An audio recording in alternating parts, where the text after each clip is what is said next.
गोपाळकृष्ण गोखले महाविद्यालय कोल्हापूर इयत्ता 12वी वाणिज्य, विषय अर्थशास्त्र. मी प्राध्यापक व्ही.पी. पांचाळ सर्व विद्यार्थ्यांचं सहर्ष स्वागत करतो. आपण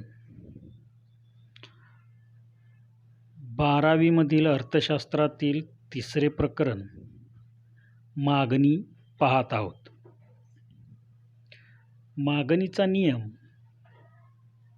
यालाच इंग्रजीमध्ये लॉ ऑफ डिमांड असं म्हटलं जातं. सन 1890 मध्ये प्रकाशित झालेल्या अर्थशास्त्राची मूलतत्वे या ग्रंथात प्राध्यापक डॉक्टर अल्फ्रेड मार्शल यांनी मागणीच्या नियमाची मांडणी केली आहे.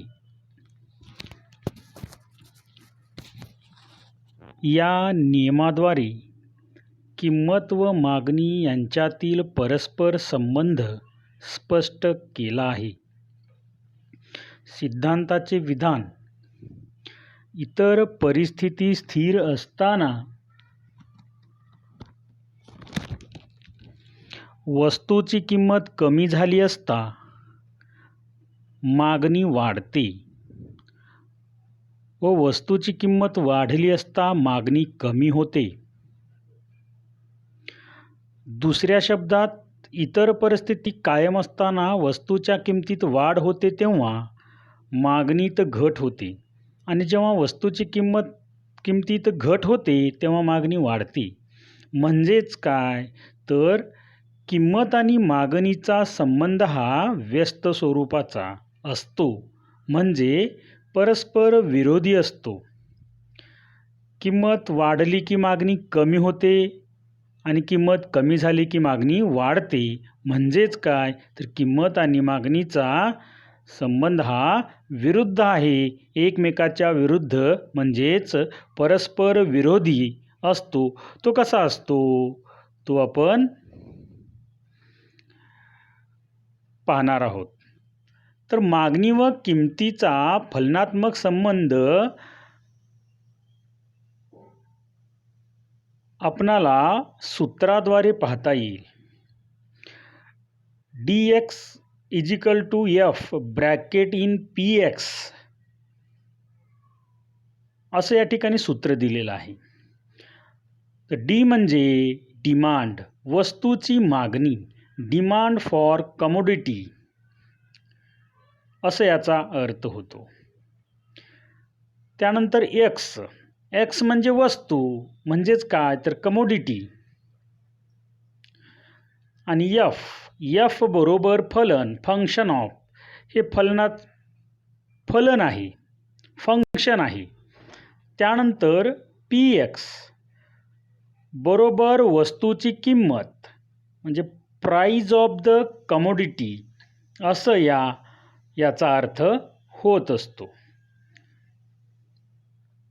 मग हा नियम डॉक्टर अल्फ्रेड मार्शल यांनी अर्थशास्त्राची मूलतत्वे या ग्रंथामध्ये मांडलेला आहे.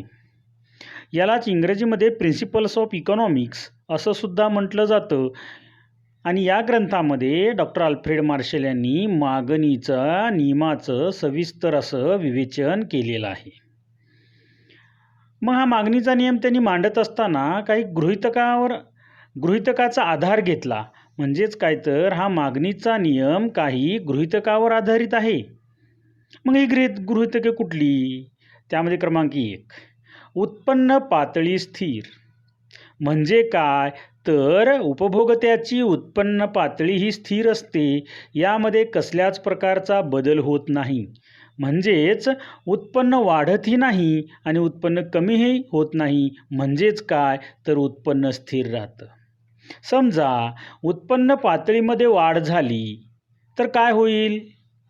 सिद्धांत सांगतो, इतर परिस्थिती कायम असताना वस्तूच्या किमतीमध्ये वाढ झाली असता वस्तूची मागणी कमी होते आणि वस्तूच्या किमतीमध्ये घट झाली असता वस्तूची मागणी वाढते. मात्र उत्पन्न वाढल्यामुळे इथं काय होतं? उत्पन्न वाढल्यामुळं या ठिकाणी वस्तूची किंमत वाढून सुद्धा वस्तूला मागणी केली जाईल, कारण की उपभोक्त्याकडं पैसा आहे, उपभोक्त्याचं उत्पन्न वाढलेलं आहे. आणि या उलट उत्पन्न पातळी कमी झाल्यावर काय होईल? तर काय होईल? वस्तूची किंमत कमी होऊन सुद्धा उत्पन्न पातळी कमी झालेली आहे, उपभोक्त्याजवळ पैसा नाही आहे आणि मग तो काय करेल? उत्पन्न पातळी कमी झाल्यामुळं तो वस्तूच्या किमती कमी होऊन सुद्धा वस्तूला मागणी करणार नाही आणि म्हणून हा सिद्धांत या ठिकाणी खोटा ठरतो. मग हा सिद्धांत जर पडताळून पाहावयाचा असेल तुम्हाला, तर उत्पन्न पातळी स्थिर असते असं एक गृहीतक प्राध्यापक अल्फ्रेड मार्शल यांनी मांडलं. क्रमांक 2, लोकसंख्येच्या आकारमानात बदल नाही.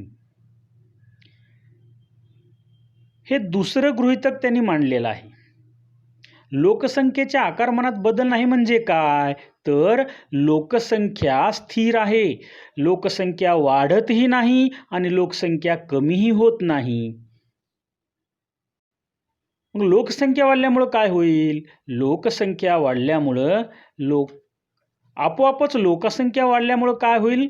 लोकांची संख्या वाढली आहे आणि आपोआपच त्यांच्या गरजा भागवण्यासाठी ते काय करतील? वस्तूला मागणी करतील. आणि लोकसंख्या कमी झाल्यामुळं काय होईल? तर लोकसंख्या कमी झाल्यामुळं वस्तूला मागणी असणार नाही, लोक वस्तूला मागणी कमी करतील, किंमत कमी होऊन सुद्धा वस्तूची मागणी कमी होईल. म्हणून लोकसंख्येच्या आकारमानामध्ये बदल होत नाही असं गृहीतक या ठिकाणी अल्फ्रेड मार्शल यांनी मांडलेलं आहे. क्रमांक 3, पर्यायी वस्तूच्या किमती स्थिर म्हणजे काय? तर आपण पाहतो,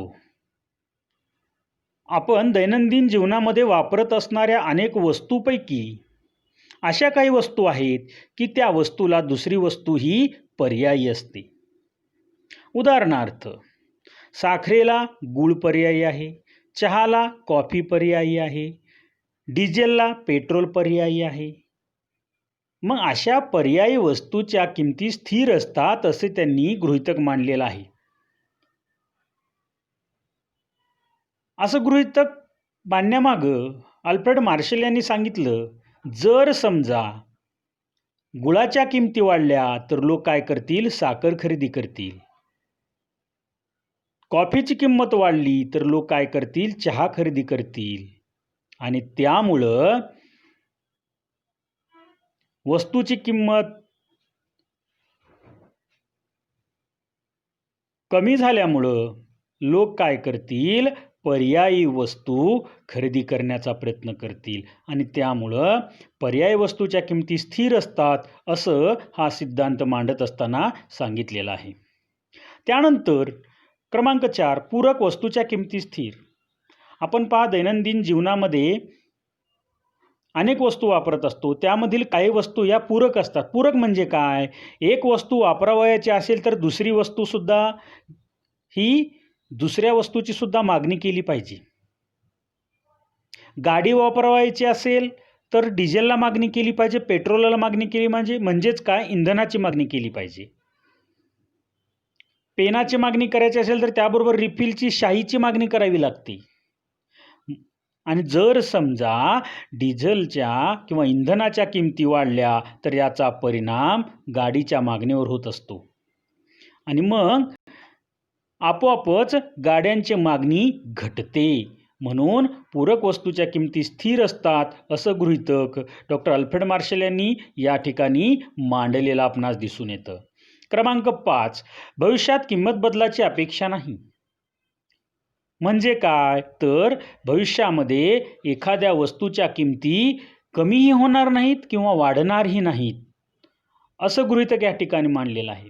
जर भविष्यामध्ये एखाद्या वस्तूच्या किमती कमी होणार आहेत असा जर अंदाज आला असेल तर वर्तमान काळामध्ये त्या वस्तूला असणारी मागणी, त्या वस्तूची किंमत कमी होऊन सुद्धा केली जाणार नाही. म्हणून भविष्यात किंमत बदलाची अपेक्षा नाही असं गृहीतक डॉक्टर अल्फ्रेड मार्शल यांनी मांडलेलं आपणास दिसून येतं. क्रमांक 6. आवड निवड, सवयी, प्राधान्य, फॅशन इत्यादीमध्ये बदल होत नाही. तर उपभोक्त्याची आवड निवड, सवय, फॅशन यामध्ये बदल होत नाही. त्यांच्या आवड निवड, फॅशन ह्या स्थिर राहतात. आणि असा जर बदल घडून आला तर आपोआपच त्या अगोदरच्या वस्तूच्या किमती कमी होऊन सुद्धा लोक फॅशन बदलल्यामुळं नवीन वस्तूला मागणी करतील. जुन्या वस्तू कोणीही घेणार नाही, कितीही किंमत कमी झाली तरीही. म्हणून आवड निवड, फॅशन इत्यादीमध्ये बदल होत नाही असं गृहीतक घेतलेलं आहे. त्यानंतर करविषयक धोरणात बदल नाही.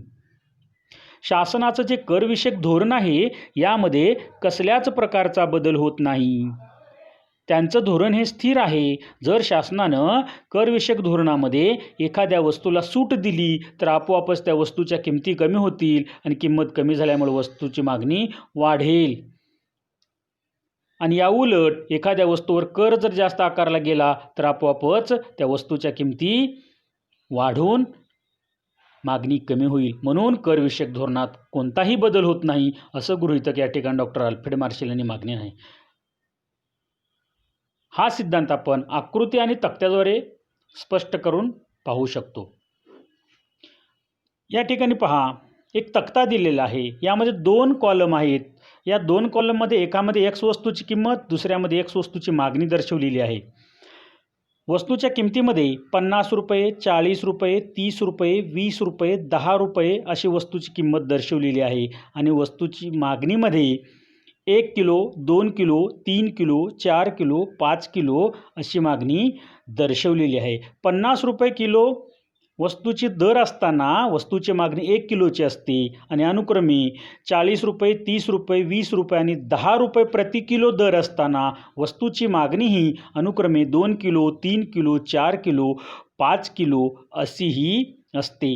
या तक्त्याचं निरीक्षण केलं असता असं आढळून येतं की वस्तूची किंमत कमी झाली असता मागणी वाढते आणि वस्तूची किंमत वाढली असता मागणी कमी होते.